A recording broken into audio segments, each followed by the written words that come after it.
The presenting sponsor of Moon Tower Soccer is FVF Law. To find out what makes FVF a different kind of injury law firm, you can visit fvf.law. Hello, friends, and thanks for listening to Moon Tower Soccer. This week, Austin FC signed a new center back, obtained a few green cards. We're going to cover all that. We'll also talk about what the new away kit may or may not look like. We're going to compare the rosters from this February to last February, and then we're also going to discuss what our Austin FC depth charts, or what we think the Austin FC depth chart should be.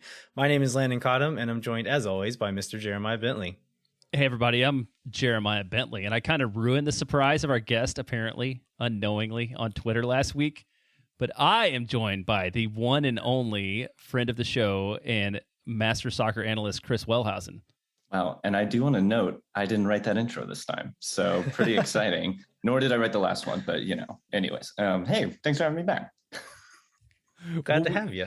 Yeah, we love having you here. You had a super hot take that I think you want to spend at least an hour of the show on. So let's kick it off. I just, I like the little banter and stuff we do at the beginning, but we got to cut to what's on everybody's mind. I mean, it's all over Twitter. Are ice cream nachos acceptable? I've been losing sleep over this all weekend. So why don't you describe, for those of the people that don't read the Chicago Fire Twitter account religiously, what is an ice cream nacho, and why are you offended by it? I'd be happy to explain.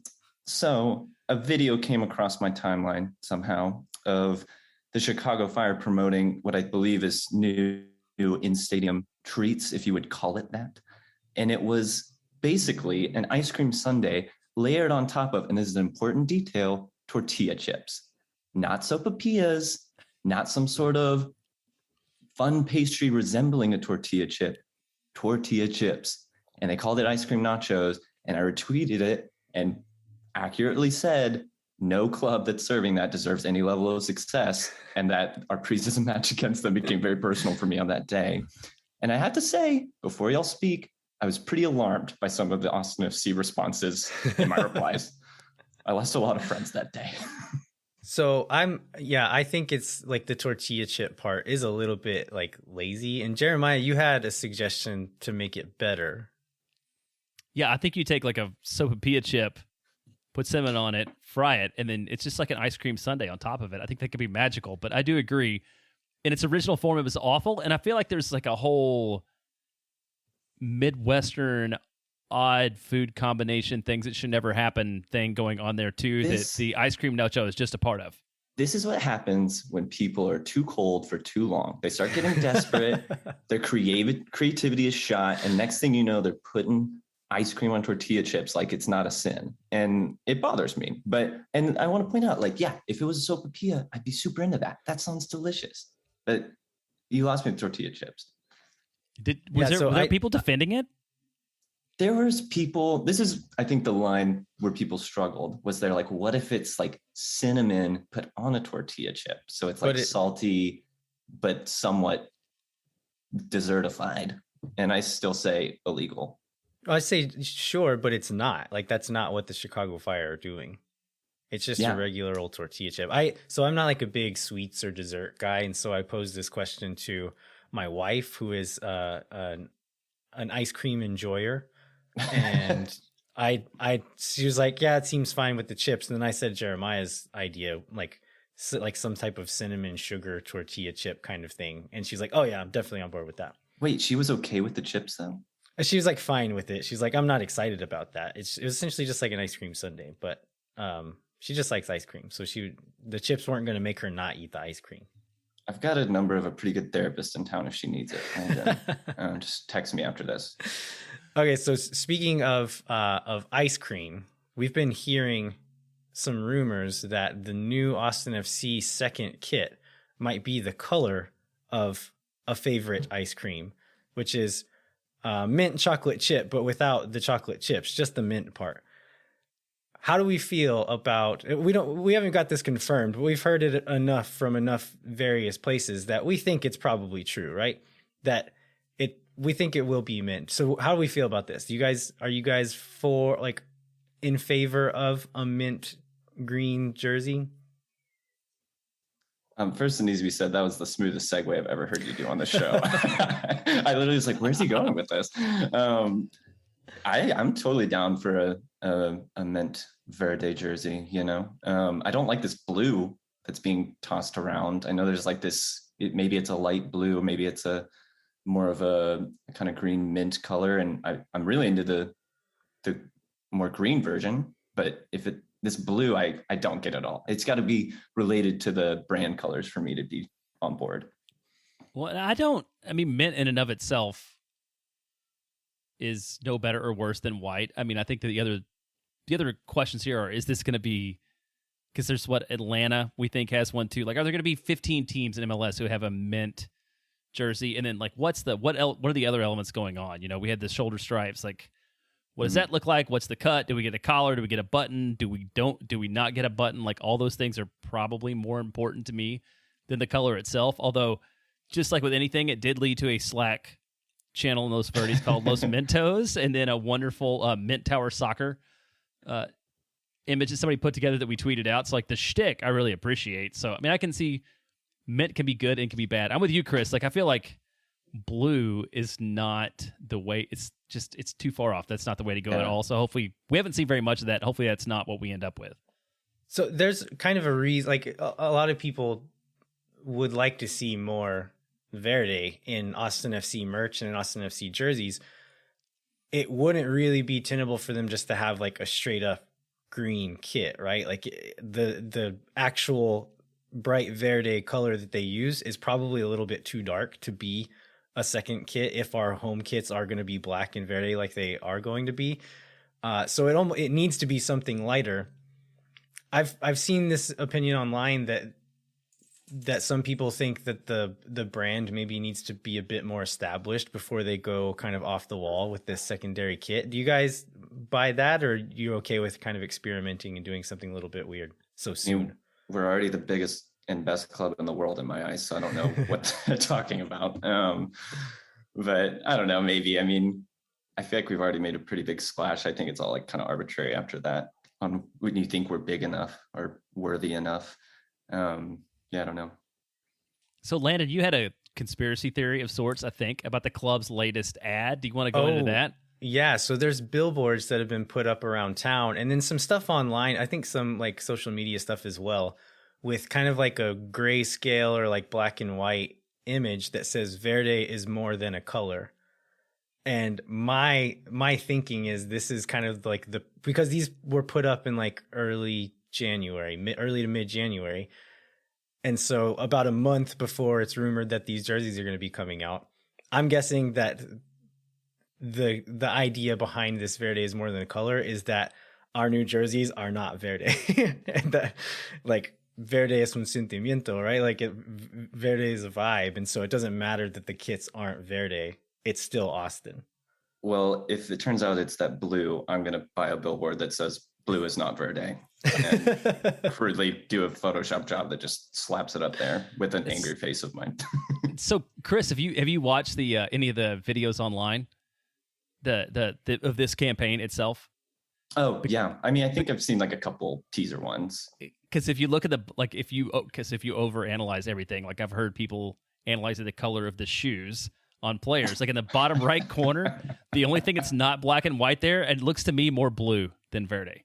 Like in the bottom right corner, just on the edge, there's a little bit of a color. So I don't know, but I would be disappointed in that. But this is what we do. This is how deep we all are in on this team. Look at us obsessing at the corners of videos. Like we're all lost cause. Before we move on from this, though, I want to ask one question I haven't seen anyone ask yet, which is assume it's the mint green version, the bright version. What shorts do you think it'll be with? Do you think it's like a black short and like a black sock, or do you think it's like same color shorts? I would hope it's same color. I I don't really like when they mix colors of shorts and tops if it's a light color. So like when Miami would wear, I think it was Miami, they would wear that like pale pink top with white shorts. I always thought that looked so stupid. So and LAFC had that sweet kind of like off-white kind of beige jersey, and they did the black shorts and did not look very good. Yeah, right. That's a good point. I like a solid kit, or at least like for them to like go together some way. I don't like just two separate colors. So if they do it, I hope it's solid. I guess white shorts might be fine, but I'd rather it be solid. This question also presents the worst possible outcome of a mint top and blue shorts, in which I will riot. we're just going to move on. Let's talk about the preseason. We can't even, don't entertain that idea, sir. Yeah, so we announced some like preseason stuff that we piecemealed together from other teams' press releases, but then the day that last episode came out, Austin FC actually released their preseason schedule. Jeremiah, do you want to run us through that real quick? Yeah, I will do that. So the first thing that it is we're not going to Florida, as we all thought, and that's Chris Bills, I think, tweeted, maybe wrote a story about it. It was kind of planned, never announced, been canceled due to COVID, which is probably a good idea. So they said they were going to base operations out of St. David's Performance Center. So our first preseason game is going to be against Toronto FC on February 9th at St. David's Performance Center. Then we're going to go to Houston to PNC Stadium on February 12th.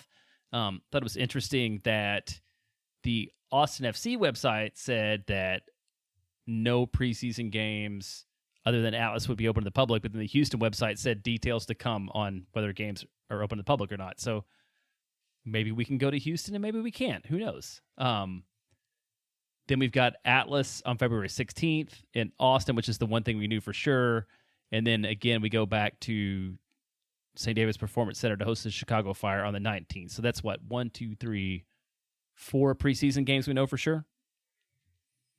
Yeah, in a pretty short turnaround, right? From the 9th to the 19th? Yeah, so 4 games in 10 days. I imagine a lot of these will be endless substitutions and like lots of rotation in the starting 11 like we saw last preseason, but it should be fit by the end of that week for sure. So what do you guys think about how much we're going to read into this? And we talked about this a little bit last week, so maybe this is a question really mostly for Chris. How much are you going to overanalyze every bit of film we see from the preseason, given sort of what we saw last year when we all thought Thomas Pochettino was going to score bangers from all over the field, and then what we ended up with? Like, how much stake do you put in what we get out of a preseason matches?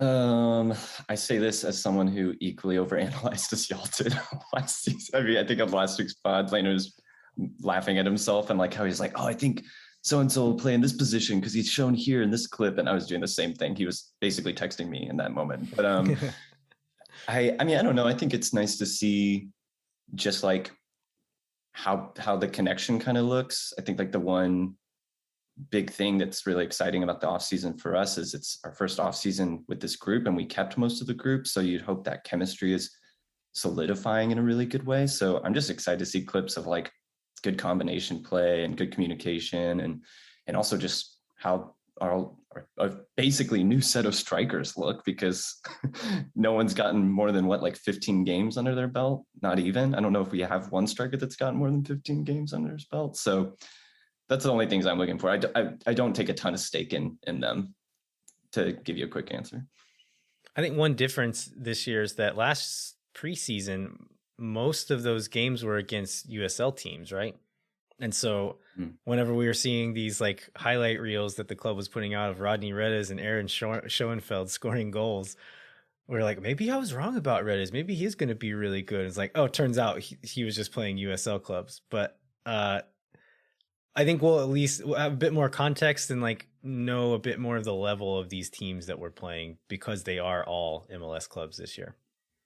I should give the disclaimer that I'm saying this pretty soberly right now. And if I'm drunk at that Atlas game and we win, I will be tweeting insufferably about it. even if Atlas is playing guys with 3-digit numbers on their back.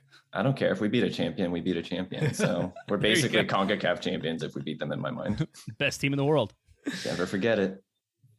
All right. Not last bit of news. Another small bit of news is that Austin FC Academy is going to be playing February 5th at St. David's. This is against FC Dallas. Is that right? Or is that a different week? I believe it's the U17s, and I think it's against FC Dallas. Yeah. Seems like the kind of thing we should have probably looked up before we.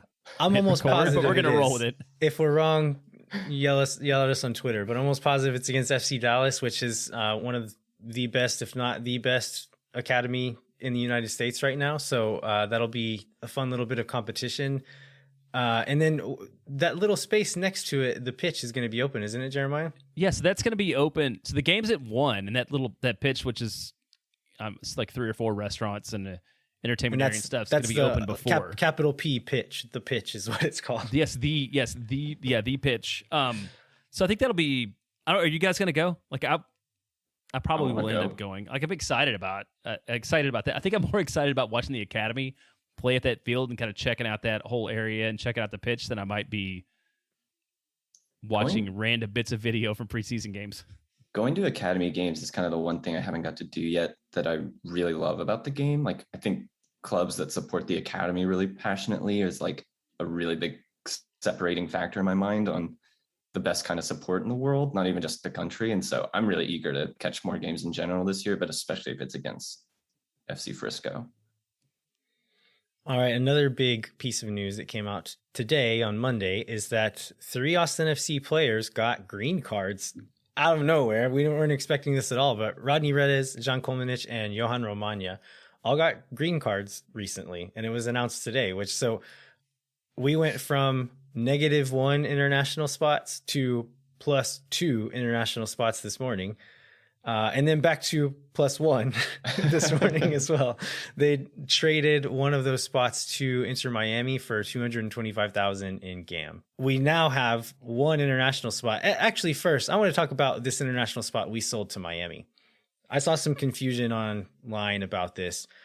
And so I did some research, and it was surprisingly hard to find the answer to this. But international spots reset at the end of the season. And so this international spot is being sold for 1 season. I imagine you could sell it for multiple years at a time, but this $225K is for this season, and then we'll get that spot back at the end of this season. And so I thought that was interesting. It's kind of wild that it's still going for that much money, but we do have that 1 spot left. What do you think we're going to do with it? Well, we also have 1 senior roster spot left, right? Correct.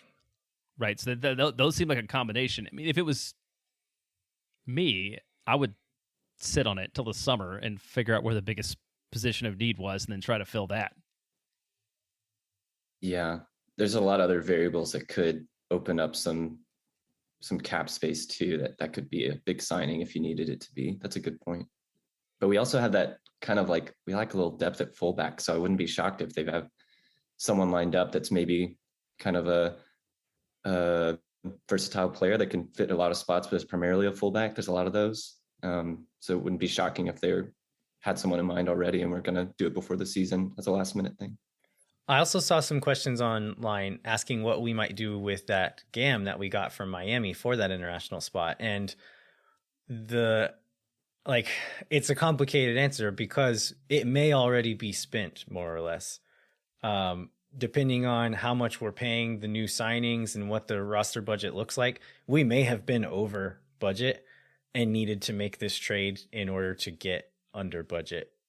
Or we could be using it on that last international spot or that last senior roster spot. So it could be any number of things. Pretty much anything you can do with GAM, it may be used for that. And we have no real visibility into any of that. I know. I'm really surprised about how quickly it went. You know, one of the things I've looked back at is like Joseph Martinez took him like a year to go from being in the country to having a green card, and he's Joseph Martinez. And so I'm surprised that like Rodney proved himself to be so exceptional that he would follow the same time frame. But I mean, I actually have no idea what the real rules are. And then like Kolmanich hasn't been here that long at all, right? He hadn't even been here a year. So whoever our immigration attorney is, they're doing a killer job. And then like Cecilio Dominguez has been here longer than all these guys, I think. And he didn't get it. So I saw someone, maybe Brian Mangum, said that maybe it has to do with age because all these guys are like 22 or younger, that maybe there's some weird rule that like they were eligible and Cecilio wasn't. I have no clue how any of this works. Well, but that was going to be my one point is even with that logic, I don't think Pereira has a green card yet, does he? Yeah, I He's think still international spot, isn't he? his thing is complicated though, because he came here under like what do you call it? Asylum. He came like Yeah. they were asylum seekers.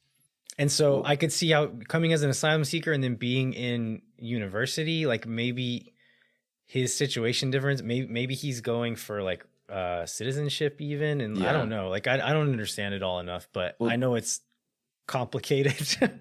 Right, like not knowing the ins and outs. Maybe the one kind of bonus positive here is we just listed a couple of guys that were not one of the 3 people that got a green card today that totally could potentially, and so maybe we roll into the summer and have a couple international spots and that we can cash in on. So maybe there's more positives to come. In my research earlier, I do think that those are locked in at the beginning of the season. And so if we were to, maybe this is right. I think like even if Cecilio were to get his green card in the middle of the season, he would still use an international spot for the rest of the season. It's still a good thing for down the road for the future. And I think if we're going to sell that last international spot, it has to happen before roster compliance day. I see. But we could still, like, if we are looking to use that last international or that last senior spot on someone who's not going to use an international spot, we could kind of squat on it until someone else does need it and kind of jack up the price on them. Yeah. And then use that money for something else. But I don't know. We'll see. Good move on the front office though for getting that done. That's awesome. And one of the things that I guess we should have asked Andy when we had him on a couple of weeks ago, because we asked him like what things he works with Claudio on, and he said like green cards was one of the ones that he mentioned. So maybe he was sending us a hint that we did not pick up on when we talked to him. All right. Well, we want to spend the rest of this show kind of comparing the roster from this time last year to the roster this time this year, and we'll go through each position and just kind of decide or discuss whether or not we think we're better off or worse off going into this season. So we're going to take a quick break. We'll be back with that roster discussion as well as a profile on the latest Austin FC signing, Ruben Gabrielson. Hang tight. We'll be right back.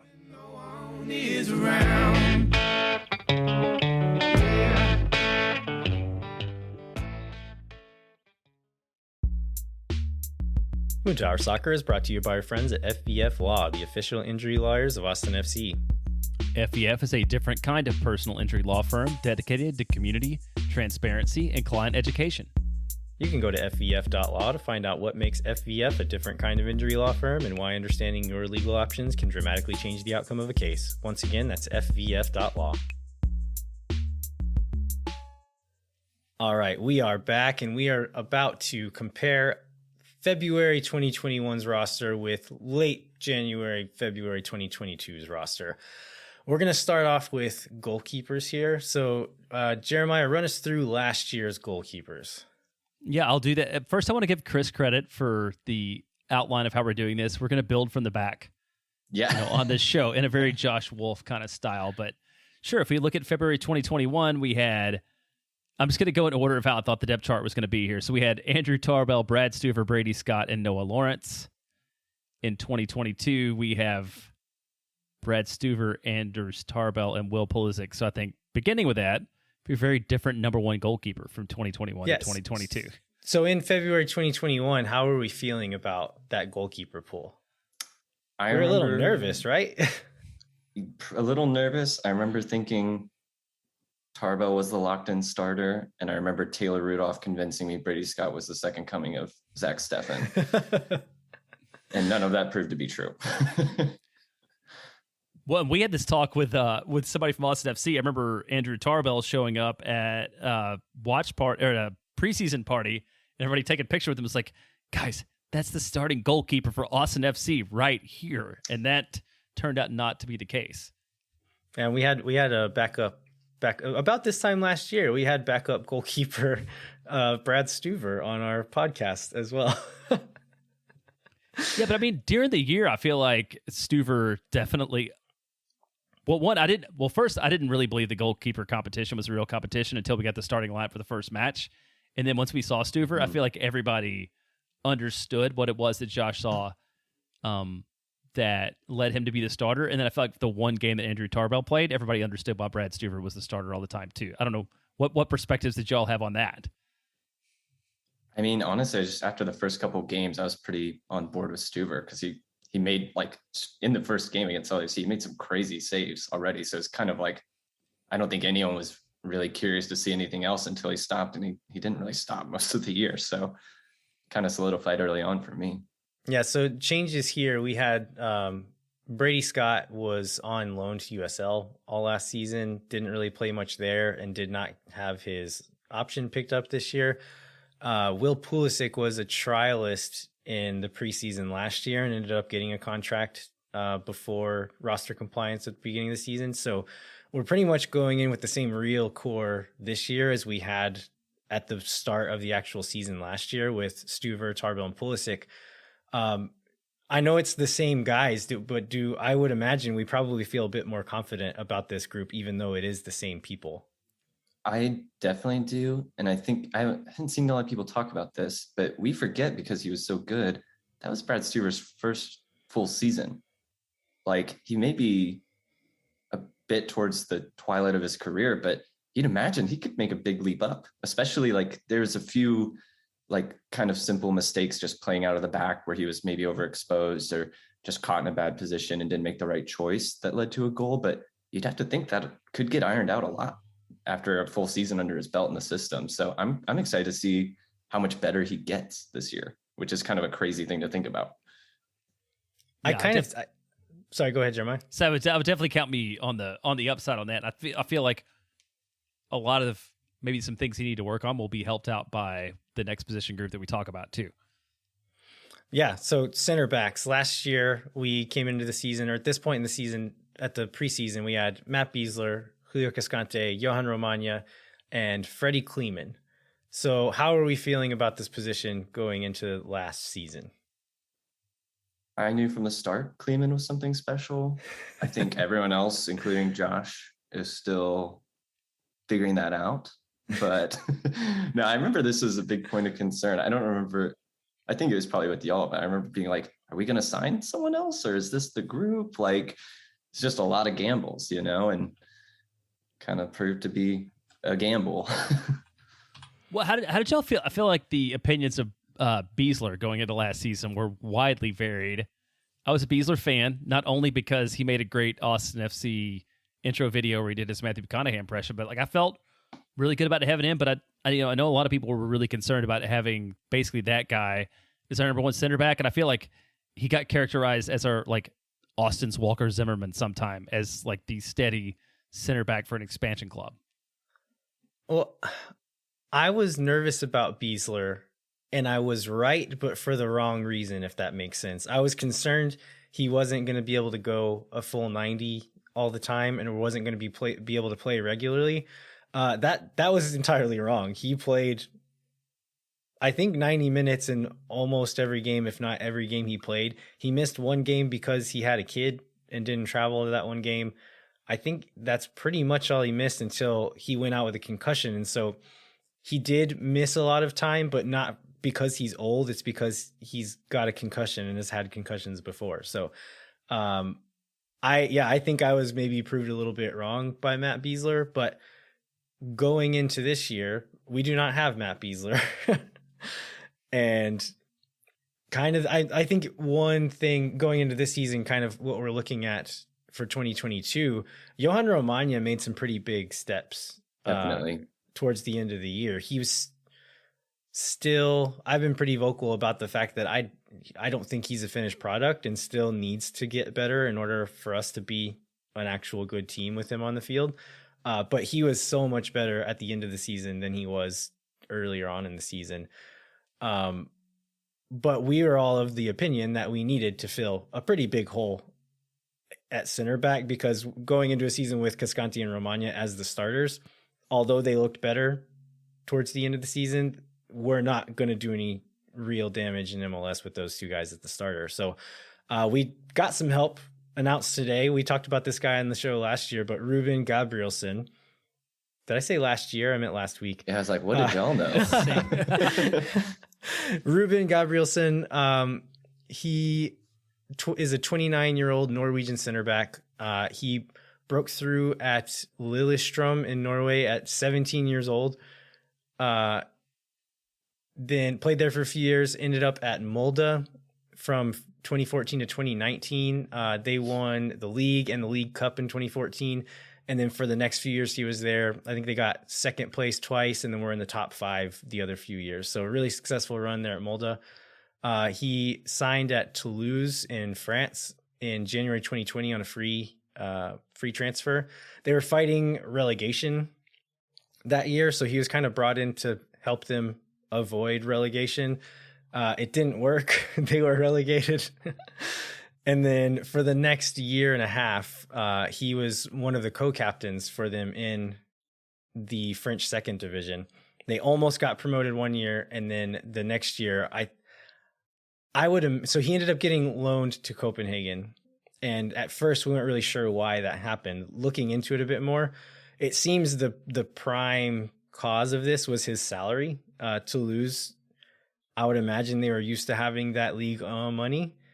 And after a year in the second division and not getting promotion whenever they thought they could that first year, they probably needed to cut some salaries. And Gabrielsen, being one of the highest paid players and being a center back, he was one of the first for them to try to get rid of. So went to Copenhagen, played just a few, I think he went in August of 21. So only played, was there for a few months, played 4 games with them, apparently had a little bad run of form. They had 2 center backs that were in front of him. And I think, I couldn't get this confirmed, but I think he also maybe had an injury while he was there, but didn't have a great fall in Denmark there.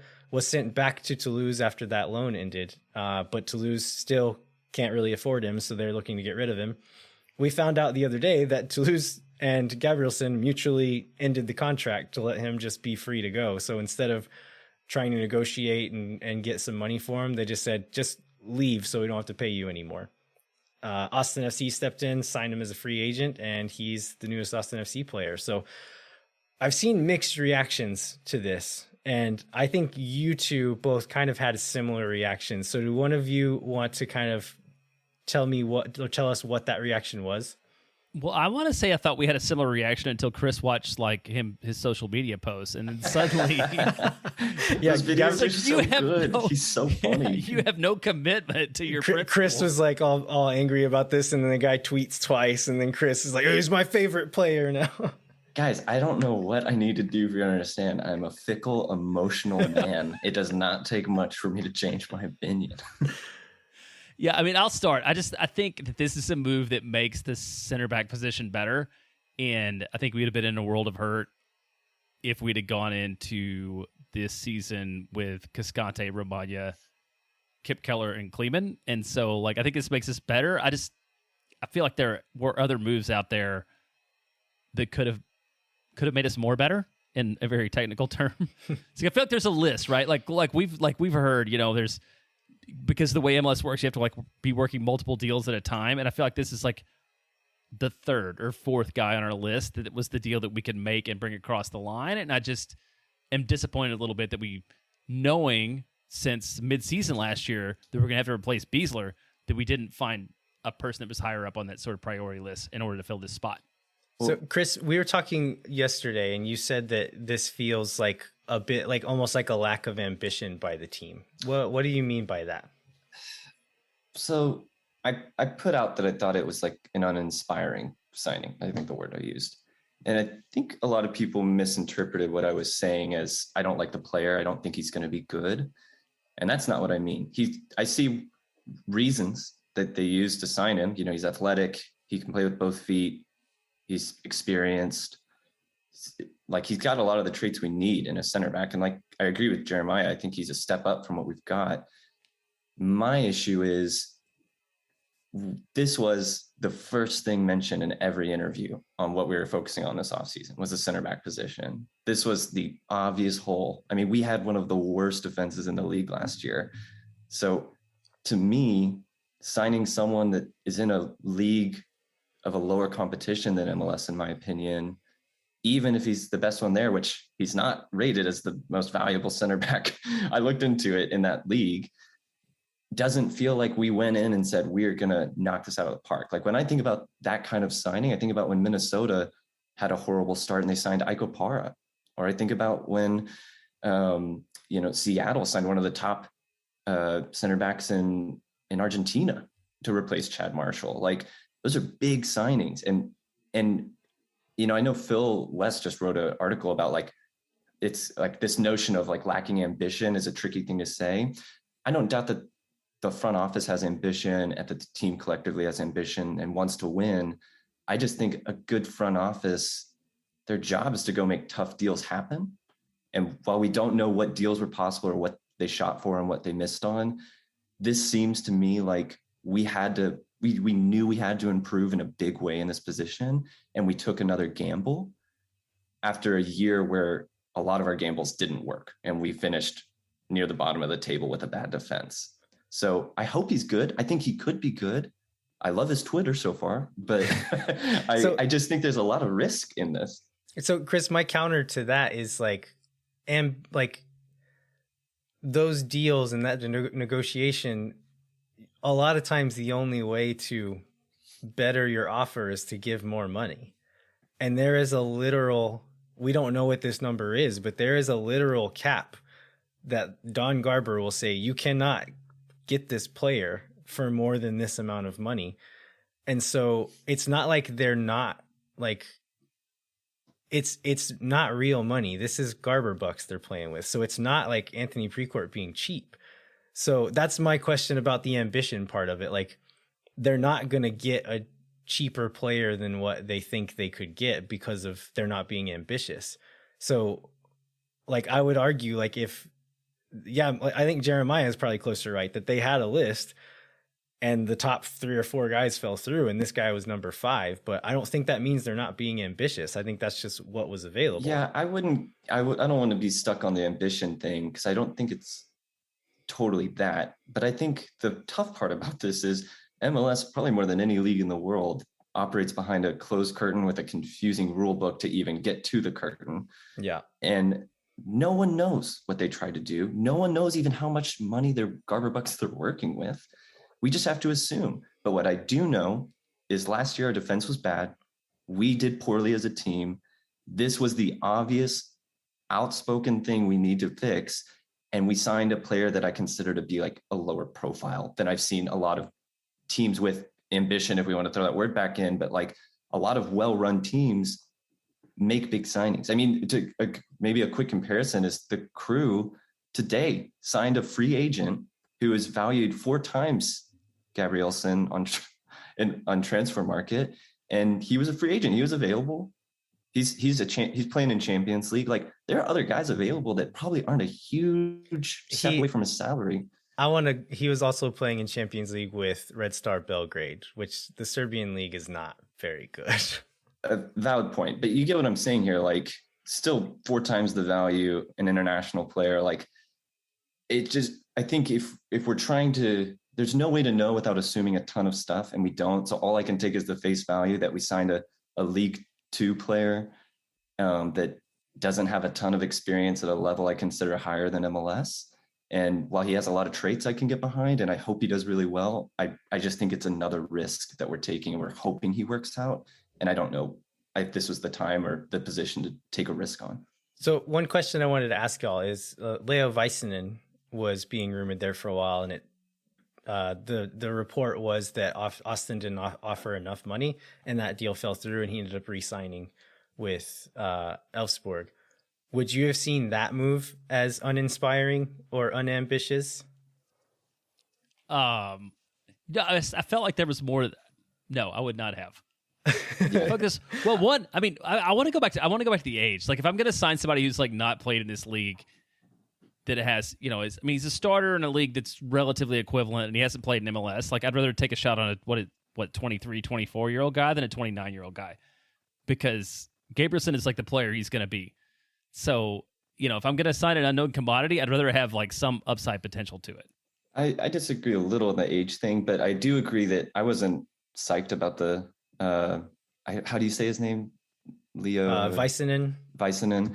Yeah. I wasn't crazy about that either. Like, and mainly I'm just not familiar with the league he's in at all, so it's kind of hard to be like, oh, this is for sure a knockout. Yeah, but I can actually shed some light there because I was curious about that as well. So this is not science here, but this is 538's SPI rankings, like this formula they use to essentially like rank teams in soccer leagues. Mm-hmm. The Swedish league where Väisänen is playing and League Two are literally right next to each other, with League Two being one spot above the French second division. So very similar competitions, both like in the better teams in those leagues. And so as far as the competition they're playing in is very similar. I just thought it was curious that, like, I think a lot of fans who are disappointed about Gabrielsen would have been very excited about Väisänen, even though if we're looking for a home run, or a sure thing, or like a safer bet, you feel like a guy in his prime who's been playing in Europe for 12 years might be the safer bet as opposed to a 24-year-old. But I don't know. I could see it as being more exciting to get the 24-year-old as well, even though he might need to develop a little. But I think you're right. But again, like, all this comes back to, for me, just the blanket facts of, like, we have to assume so much to even form a lot of these opinions. And all I know is this is a move that on paper is a risk, and I know every signing is a risk. We never know how anyone's going to perform in football, right? But there's a lot of variables to a guy who's had injuries, has never played in the league, isn't playing at like a league we know is higher than ours. There's a lot there to cause concern. And it's just, this is the one position. I don't think we could afford to do that. And so I do have frustration with the front office that we did this again after, we said in our preview to last season, a lot of these are gambles and hopefully more than half of them pay off. And we saw how last season went. So this is just, I hope he does well. I think he has the traits that he could, but I'm still feel critical of the front office because I don't think that they pulled off the caliber of a signing they should have, given how we did last year. And that's kind of the nervy part, right? Is that we were saying, like, last year we were saying, okay, we need a few of these guys to hit. And like, now it's like, no, we need this guy to hit. Yeah. Like it's him or we're bad, essentially. Like, there's no plan B there. Like, we saw plan B last year and it wasn't very good. Yep. That or Kippy needs to grow up real fast. Right. Yeah, I think to wrap this up and go on to fullbacks, and agree with Chris, because this is another thing that we talked about on Twitter, is that so many of these moves are like, oh, this move's okay because the next big move's coming. This move's okay because the next big move's coming, right? And it's like, at some point you get frustrated that next big move never comes. Mm-hmm. So again, for this to be like, here's a gamble, but there may be another thing coming. And now if you look at our international slots and if you look at our senior roster, like, there's not a lot of space for the next big thing to come. So maybe it's not going to. Now let's talk about the fullbacks. Oh, wait. So do we feel better? So we lost Beasler, essentially, gained Kippy Keller and Ruben Gabrielsen. Do we feel better going into the center back position than we did last season? I'm going to go with the same. It's still iffy. Ooh, that's like weirdly a hot take there, Jeremiah. I'm going to say better, but not because I think Gabrielsen is an obvious improvement over Beasler, but because I think Romagn's improvement year over year is a huge factor. And I think Kippy is better depth than we had last year. So generally, I think it's better. Yeah, same enough. Same idea there, Chris. I do. Gabrielsen, I saw a lot of people online thinking like, oh, well, he'll play back up to Johan's. Like, no. Gabrielsen he's a walk into the team starter. Even though he's playing in League Two or whatever, like, League Two is not a bad level. This guy he's an athlete. Like, I think he still has some, maybe not the most refined player in other ways, but he is going to walk right into the starting lineup.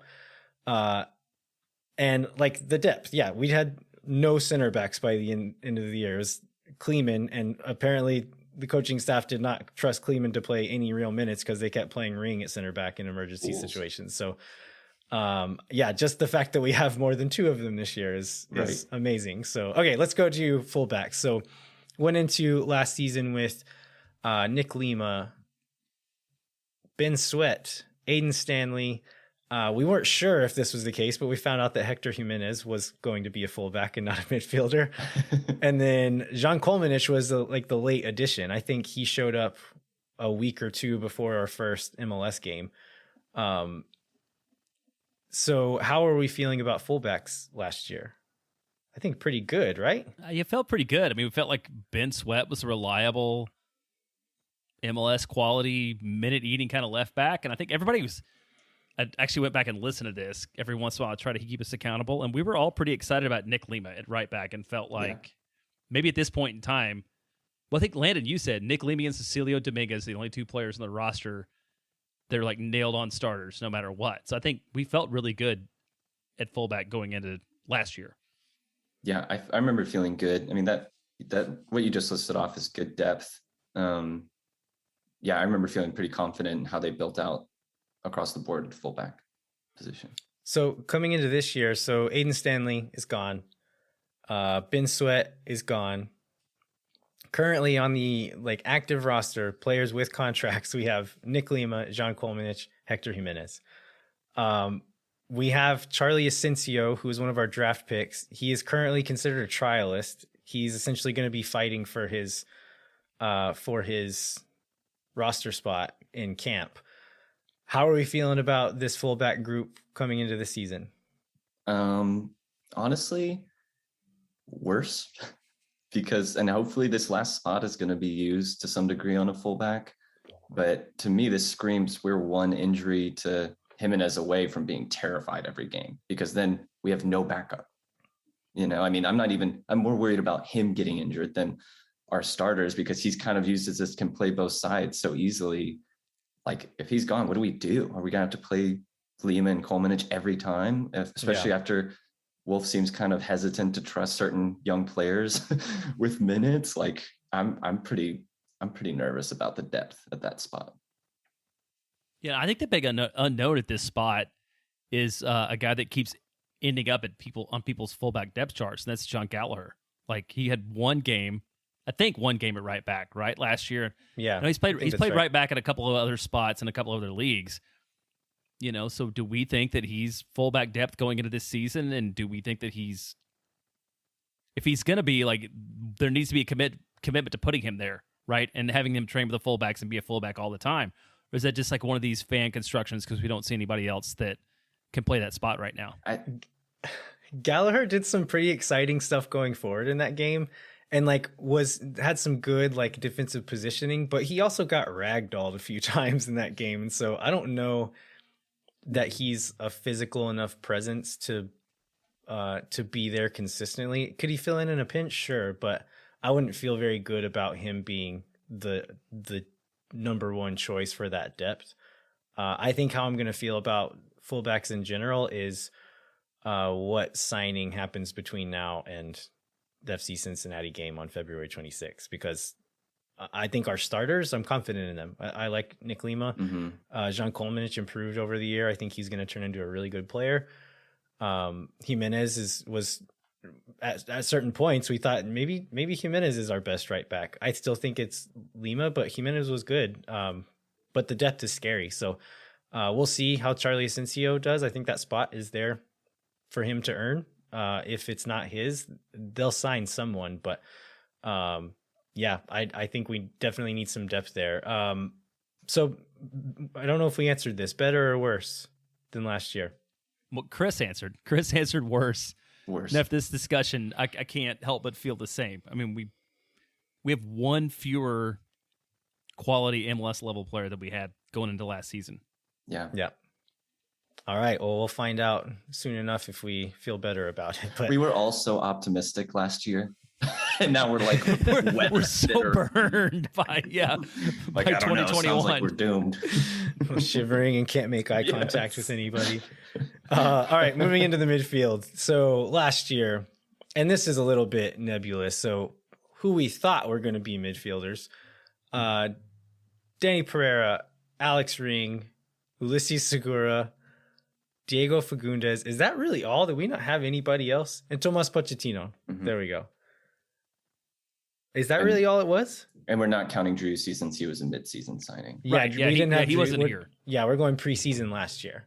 So we had those guys plus like a player to be determined, right? Which we all kind of thought was going to be a midfielder, but we didn't know for sure because there was a lot of talk about letting the season play out, and we would fill in players wherever the greatest need was. Yeah, I remember feeling really confident, but mainly because of Alex Ring, because that holding defensive midfield position is so crucial in this league, and he is still, in my opinion, a top 10 player in the league in that spot. So I remember feeling really confident just mainly because of him. Yeah, so looking at this year, and so Diego, this is all kind of nebulous, right? Diego Fagundes, I think in the 2022 list, I have him listed as a winger because that's where he ended up playing most of the year. Mm-hmm. That's where spoiler alert, that's where I have him on my depth chart right now. He can play in the midfield, which is great, but looking at the midfielders we have going into this season, so we've got Alex Ring, Johan Valencia. I'm going to count Sebastian Driussi as a midfielder. You could argue him as a forward, but we're going to call him a midfielder for now. Ulises Segura, Daniel Pereira. I like this group. Like I feel a lot better about this group than I did. I think I do. I'm going to say, I don't know how I felt last year, but I was still a little bit concerned about who was going to play where and who was actually going to be good. But I like this group a lot better than what we had going into last year. Yeah, I would agree with that too. If for nothing other than like knowing what we got out of Danny Pereira and knowing that he's like a definitely, at the very least, like a serviceable player who does a lot of interesting things. And we didn't know that coming out of the Super Draft. I think we were all still hoping that we had Philip Mayaka, right? And I guess we didn't know Segura wasn't going to play, so Segura is still sort of an unknown. But adding Driussi along with having some known quantities, and then Valencia seems to have a ton of potential and a ton of potential that fills holes that we have in the roster. Like I feel really good about where we are this season, and this. I don't think this is like super controversial. I feel like this is our strongest position group. I think so too, and I'll say I was a little hesitant about the Valencia signing, but the more I look into him, the more I think it's like undoubtedly our best signing of the offseason. I mean, like to be a locked-in starter for the champions of Colombia, which is, I think, a very comparable level to MLS, is a big deal. And to get a guy like that in his prime, it's a game changer. And the more I think about him and Ring kind of being that double pivot in our formation when we don't have the ball defensively, and how much ground both of those guys cover and how aggressive they are ball recovering, like that's going to be really exciting to watch. And that's a really dangerous combo. And maybe like it's getting a little too tactical, so I'll make it quick. But I think too, like what I didn't know about Ring and saw a lot of is he seems to like to get forward a lot, even when he is that holding defensive midfielder.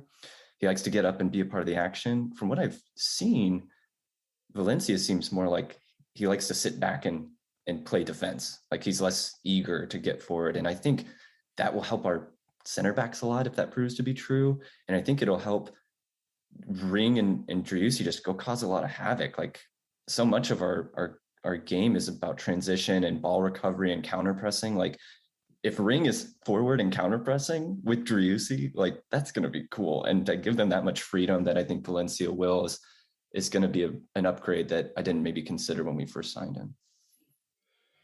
All right, we need to get moving because we still have a lot to talk about. Let's go on to wingers. So again, kind of nebulous. Last year, we have listed here Cecilio Dominguez, John Gallagher, Jared Stroud, Kakuta Mane, Rodney Redes. Am I missing anybody? Is that everyone? That's it. I think we were confused about the wingers last year because we didn't know why there were so many of them. Well, we had this idea that there was this like overlapping fluid front three. Believe we may have them compare them to the way that Firmino, Mane, and Salah play. Maybe in Liverpool, maybe overstating it a little bit. They would just like magically all come together in Josh's system and flow, which turned out not to be the case. But that seemed to be where we were. And I don't think I'm alone in saying like we thought we were going to get more out of Rodney than we got, which is probably why we all felt a little bit better about the wingers than we probably should have. Yeah, so I think a lot of people are excited about Cecilio.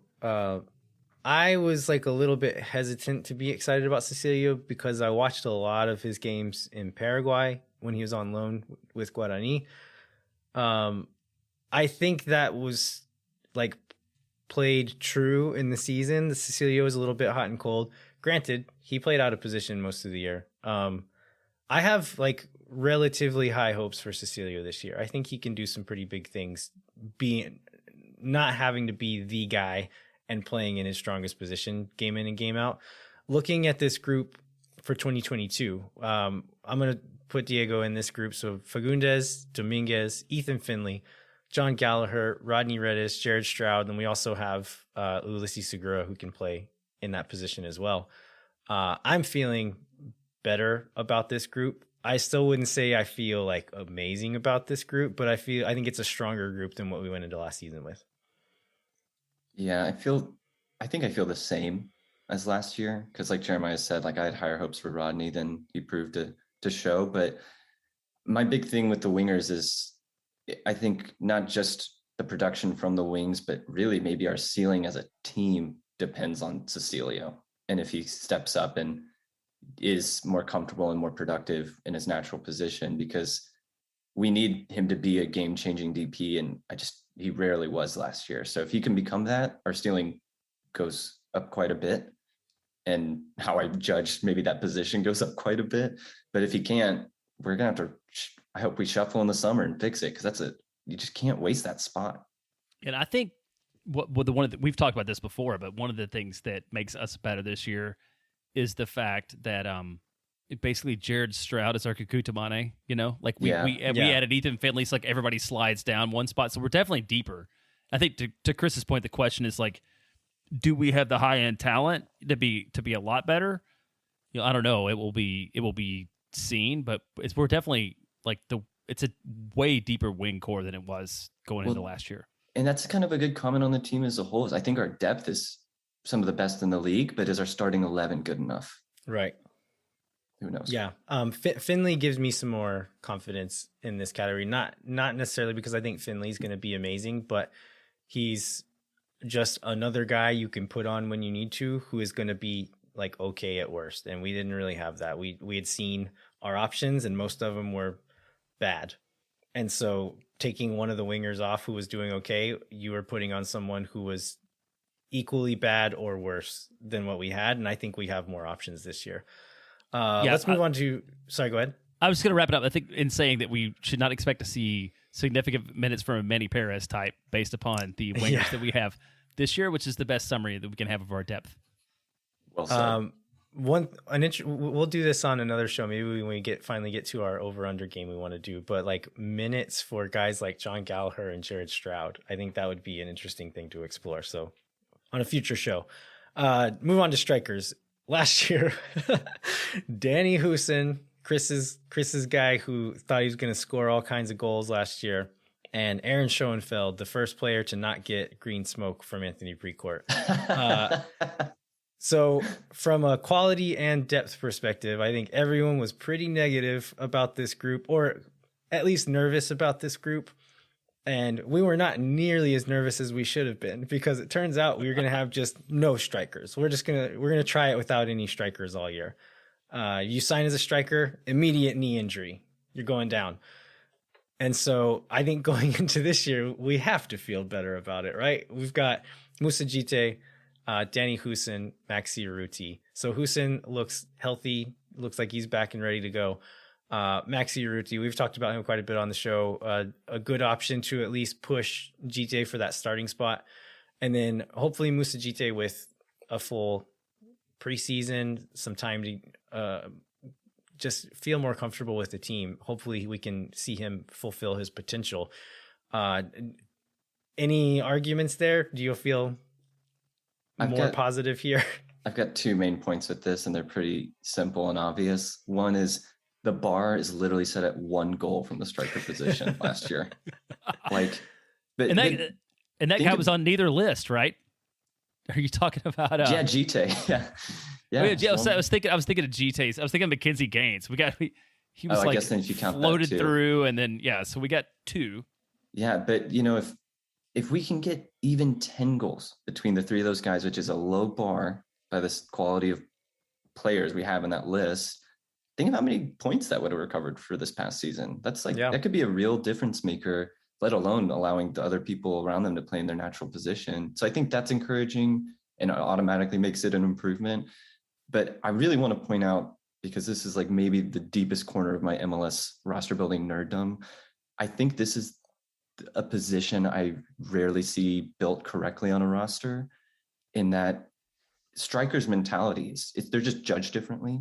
And I think it's the position that thrives the most with a good, healthy competition and fighting for that spot. So when you sign a DP, there's a comfort there that I don't like. And so I love what we've done now. We've got a young striker with a lot of potential. He's fighting an established, proven striker who knows the league. And they both offer a good mix of skills and attributes that you can kind of rotate tactically. So I think striker position. Danny Houston. And then Danny Houston is also there, which is super cool.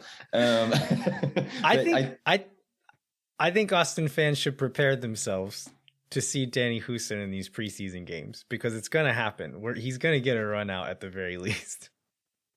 That's maybe...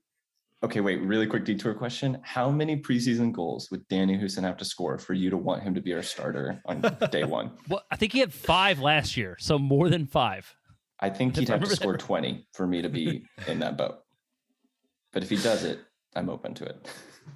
Okay, so let's move on to our depth charts here. So in our little notes that we're sharing here, I posted my depth chart. So let's look at this, and we can kind of use this as a base, and you guys can tell me where you disagree. So one caveat here, I have it lined up in a 4-2-3-1 with Sebastian Driussi is really the only 10 in that formation, because we mostly only played that formation when Driussi was on the field. Whenever he wasn't, a lot of times it ended up being 4-3-3 with just a single 6. And so that's kind of my guess, is if Driussi's unavailable, then you kind of shift it around to be a 4-3-3. Could be wrong about that, but let's start at the back here. So Stuver is the starting goalkeeper. Nobody's going to argue that one. Colemanich is the starting left back. Center backs, I think this is the first one where there is kind of maybe some discussion to be had. So I have Johan Romagna starting on the left side, Gabrielson starting on the right side. I don't have any issue with that. I have no issue with that. Wait, Gabrielson on the right? Yeah, that's where he mostly played in Europe. I think it'll be flipped. And while I don't know if I agree with it, I think Cascante will start the season on the right side. Over Romagna. I think Gabrielson will be on the left. I wouldn't be surprised by that either. In any case, Gabrielson adds some athleticism into the team that is not there with Romagna Cascante. I mean, I feel weird not calling Romagna a quote unquote athlete, but he's just not that fast. And so Gabrielson is significantly faster than both of these guys. And so he does add that cover speed in there. Yeah, I do. Like I could see it being any of those combinations. I like the idea of Gabrielson being the like deeper stay at home guy who's playing the ball more, and Romagna still kind of being that bulldog who kind of will chase strikers upfield a little bit whenever he needs to. And that gives Gabrielson, whenever we saw Cascante being that last guy back and panicking, we know Gabrielson has that recovery speed to not make us so scared whenever we see that situation come up. Have we talked about how jacked he is? I mean, I know we're running kind of long, but we shall respect like Gabrielson's workout routine. He's a big guy. We have to have like the most physical back line in the league for sure. It is like hilarious to look at photos of him and Romagna next to each other, or just like put them next to each other and be like, how is this two soccer players on the same team? So I think another spot, I don't know that any of us are going to disagree on this, but at right back, I've seen quite a few people wanting to have Hector Jimenez as the starting right back. I have Nick Lima. I think you both say Nick Lima. It's Nick Lima.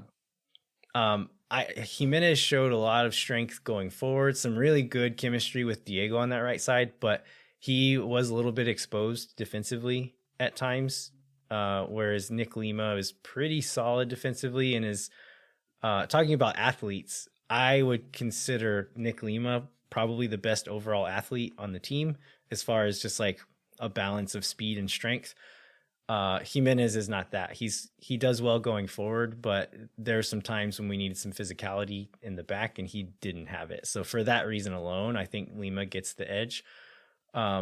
Moving into the midfield, I think we already kind of talked about this, but we want to see Valencia playing a little bit deeper, allowing Ring to get a little bit further forward, but still kind of providing some destroying methods or some destroying abilities there. And then Driussi in front of them. And then left wing Cecilio, right wing Fagundes. And then striker, I have Gite here, but I don't know if that's necessarily going to be the case come February 26th. What do you guys think? I have Urruti come February 26th. I feel like he's had enough experience, done enough in the league, and scored 7 goals last year, and I can definitely see him going into day one in that role. Man, the thing that worries me that we haven't talked about too much is, I did see this on Twitter, is like 2 of the guys in these everybody's starting 11 aren't in the country. And if we're talking about February 26th, like how confident are we that we're going to roll with Valencia and Gabrielson? And then how much do we need to lower our expectations against Cincinnati if we don't have those 2 guys? I don't think they'll be in that first maybe couple of games if they're not in already, because learning the system, getting match fit, getting acclimated, I would be pretty impressed and surprised if we could get them that fast. You're saying the first couple of preseason games or the first couple of league games? League games. Oh, I disagree. I think they're going to start on February 26th. They'd have to get here, what, in the next week and a half? So Valencia posted photos from Bogota today, hinting that maybe he's going to be flying soon. Gabrielson, you would have to imagine a Norwegian wouldn't have a ton of trouble getting visa stuff together. Maybe that's misguided thought there, but if they can show up in the next 2 weeks, I think we can expect them in the first few games. But if not, I wouldn't be surprised if it takes a few just to get them acclimated to the system. I mean, I didn't want to distract from Landon's depth chart too, but that's just something I think about when looking through it. So, Chris, do you have any other? So your striker is whom? I think by the end of preseason, Urruti will be the locked-in striker, because I think he's going to be exactly the kind of striker Wolf wants, in that more like kind of classic false 9 kind of attacker. And I think once they get some game time with him in preseason, it'll be him to start the season off. Yeah, and I'm not going to argue that. I mean, I think it will. This preseason is going to determine that. I don't think that's one where there's necessarily like a written in pin guy right now. I think he's going to let him fight for it. And I like that. I love that we have guys, enough guys to fight for a position. I do think Urruti will be the equivalent of last year's Pochettino free kick in preseason. I think he's going to score some insane goal, and everyone's going to be like, he's going to be the Golden Boot winner, and he won't, but he will still hopefully be good. So looking at my backups here in any of these positions, is there any you guys have a lot of beef with? Mind you, I could have written Diego Fagundes and Ulisses Segura at like 7 of these spots, and I just didn't. Is there any problems you have with any of the other depth I have here? I don't think it's a problem I have with how you wrote it, but the fact that you have Rodney Redis as your 5th string right wing says something about player acquisitions and expectations. But I can't argue with. I mean, I might move him up to 4. Like, I think he might be a better right wing than Stroud, but it's kind of crazy how that whole journey has turned out to date. For sure. I think I don't have any like disagreements with yours, but one thing I'm curious about going into the season is if Wolf sees Pereira developing as a 6 or an 8, because there's just enough minutes while under certain circumstances last season that I'm curious to see how he wants to develop him, especially considering somewhat limited depth in those spots. Yeah, that's going to be interesting to watch too. I don't think Wolf ever wanted Danny to be like a destroying 6. I think he wanted him to be like a Darlington Nagby 6, where he is technically deeper than the 8, but like say in Nagby and Columbus had Artur next to him. Artur was playing further forward most of the time, but did more defensive work than Nagby ever did. I kind of think that's how Wolf saw him, but I still am not sure that's the best way to play him. And so now that we do have a guy who can play that out and out 6, I think you're right. It's going to be interesting to see where we see Danny and if we see him in more than one spot. Yeah, I stopped trying to guess what Wolf's thinking after we lost to Frisco. So who knows? All right. So we mentioned earlier that we've got one senior roster spot, one international spot. I guess like what can we expect as far as signings go for the rest of this offseason? We do have some guys, some trialists here. I'll go through them real quick, but Graham Smith, 26-year-old. Do I have this right? Is he a center back? I don't know. If you don't know, I don't know. Yeah. 26-year-old center back. He's been on Kansas City's books for 4 seasons, but has only played 17 MLS games, mostly for Sporting Kansas City 2. Milan Iloski, 22-year-old striker. He was an RSL homegrown, but they didn't pick up his contract option, and so he's a free agent now, essentially. He only scored 5 goals in 18 starts for Real Monarchs in 2021, so not crazy numbers. Dylan Powers is a 30-year-old midfielder currently at Orange County SC. He briefly played with the Aztecs for a couple of games in 2012. Was the 2013 MLS Rookie of the Year for Colorado. Looked really good those first few years. Went on trial with Reading, who was in the championship at the time, the English championship. Never signed with them. And then after that, he kind of fell off and was kind of a fringe player for Orlando for a couple of years. Contract got declined. Played at Dundee United for like a season and a half, and then ended up at Orange County in the USL. So a guy that had potential at one point, but has seemed to have fallen off. So I could see him being added as maybe a depth spot if there is that extra roster spot available. Tony Rocha, 28-year-old utility midfielder, but has also played some left back. He was with the Austin Aztecs when they dissolved and actually followed the team to Orlando and signed for Orlando there. Had stretches with both Orlando City's first team and their B team, and then played 3 seasons at NYCFC and had 33 appearances in those 3 years, and his option was declined, so he's free agent now. Then I think the most interesting one here, Veljko Petkovic. He is a Serbian player, I think 21 years old. He was Pitt's Player of the Year last year in Top Drawer Soccer's mid-season top 100 players. He was ranked number 4, with one Kip Keller being ranked number 5. He's a very skillful attacking mid. The weird thing is he wasn't in this draft because he no longer attends the University of Pittsburgh. And he was either kicked off the team or left the team. It's unclear. There's not much information about it. So if we can sign this guy, he seems like it's almost like signing another generation Adidas player without having to go through the draft to get him. The question is, we're not sure if we're actually allowed to sign him. Yeah, we don't know anything about him. This was when I was supposed to be working on Tuesday. I spent hours, I think along with Eric Goodman, on Twitter, like trying to figure out his like story and background.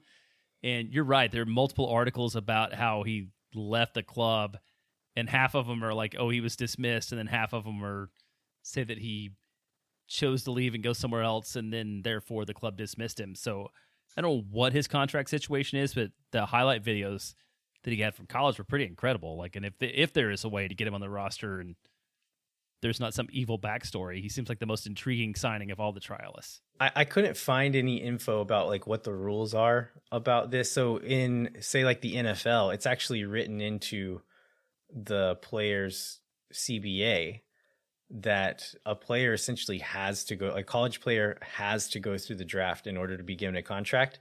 And if they don't, they have to sit out of college for an entire season before they can then choose a team as a free agent. I couldn't find those rules for MLS, so maybe there's not a rule and he can just join a team. Just I don't know why other players wouldn't do that. Like, why wouldn't Kip Keller and Usaini Buddha just say, "No, never mind. I'm just going to pick my own team." If you could do that. Yeah, I don't know nearly as much as you guys do about this set of trialists, but what I can say is I hope, assuming this guy isn't like problematic and wasn't dismissed in disgrace or something, or we can't actually sign him, I hope we get that striker you're talking about, and with the intention of him being our third choice and offloading Husin in the summer and clearing that salary space. Because I mean, Husin was making what, almost the same as Beasler last year, right?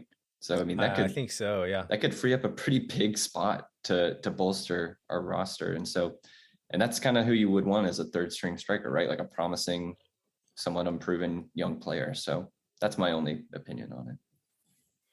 Yeah, so I would say, like, if we can sign this guy, he's the most likely to get a contract. The others, I would say, we didn't mention him in this context, but the draft pick Charlie Asensio, I think if he can perform well in camp, he can get that spot because we need some left back depth. If he can't, I wouldn't be surprised to see them sign Tony Rocha as some depth there, or going out onto the market and shopping for someone with a little more proven experience. I agree. All right. So let's kind of look at this as far as we're talking about, like, how we felt this year versus last year. I think in most of these positions, we feel at least the same or better. So overall, I would say we feel better. Is it better enough? Like, overall, how do we feel about this roster at this point? That's the real question. I mean, I think we've improved from last year, but did we improve enough to did we improve more than the other teams in our conference? And B, did we improve enough to jump from second to last in the conference to a playoff spot? And I mean, like, honestly, for me, I think it's going to depend on Wolf and how much he grows season over season, because I think the roster is good enough that a good coach makes playoffs with it, but I don't think it's good enough that you can afford to have a coach shoot himself on the foot and still succeed. You know, it's like, I think it comes to him on this, but I think year over year, we're better. Yeah. In a show full of Chris and I agreeing, I think you hit the nail on the head totally. Like, we're good enough that if the coach can extract, and it's obviously all injury dependent too, right? It's all health dependent. Right. It's a big part of that, and especially, on the front line. But yeah, I mean, we're good enough that if Josh can do his job right and things break right, we should be in the playoffs. One of the things that concerns me most about this is Nashville coming to the West, because Nashville's going to be really good. And I feel like that's one fewer spot we have to fill with this massive teams that are like not in the top 3 or 4. Because I think Nashville probably is one of those teams that like closes out an opportunity for us to make the playoffs. I agree. I would add that, like, this is kind of our season for the taking in a lot of ways, because we were talking about it before the show, Jay, but I'm pretty sure there's 5 teams in our conference alone that this will be the first full season with their coach. And I think 3 of those, it'll be the first time that coach is coaching in MLS as a head coach. So we know better than anyone that can be a huge risk and can take time after last season. So you would think there's going to be a lot of adjusting periods for almost half the conference there. So hopefully we start strong, don't have a ton of injuries. Wolf kind of solidifies what he wants and the players can understand it, and we can just kind of hit the ground running, because it's there for the taking. All right. Anything else we want to cover about the roster, guys? No, but if you could send me a clipped out recording of Jeremiah saying that I hit the nail on the head, I would appreciate it. I feel like I've said that more today than I've said ever. It's been the best day of my life. Speaking of Josh Wolf, one quick note: he's actually doing, the day this comes out on Tuesday, the 25th. He's doing in-person press availability. So we should have at least some new quotes, hopefully some video or some audio of that as well. That would be great to see, because it's going to be the first availability with Wolf since the end of the season last year. So that should be interesting to watch out for. Before we wrap up, I would like to remind you to rate, review, and subscribe wherever you get your podcasts. If you want to continue the conversation, I am at elviahero87 and Jeremiah is at jbentley_ATX. Chris is at Chris Wellhausen. No one has my last name. It's just me. You always sound very confused whenever I ask you to say that. It's because my Instagram is C Wellhausen, I think, and I literally every time I question it. You can also find the show at Moontower Soccer on Twitter and Instagram. We'd like to encourage you to visit the Striker Texas website. Jeremiah, what can folks look out for there? Yeah, was Gabrielson coverage, but Chris referenced this earlier. But Phil's article on is there only so much ambition to go around MLS that looks at the moves that Austin, Houston, and Dallas made in the offseason was a really good, I think, summary of like the way the league works for people who don't know a ton about it. All right. Well, thanks so much for listening. We'll be back in 1 week with a new episode of Moontower Soccer. Until then, I'm Landon Cottom. I'm Jeremiah Bentley. I'm Chris Wellhausen. We'll catch you next time. When no one is around.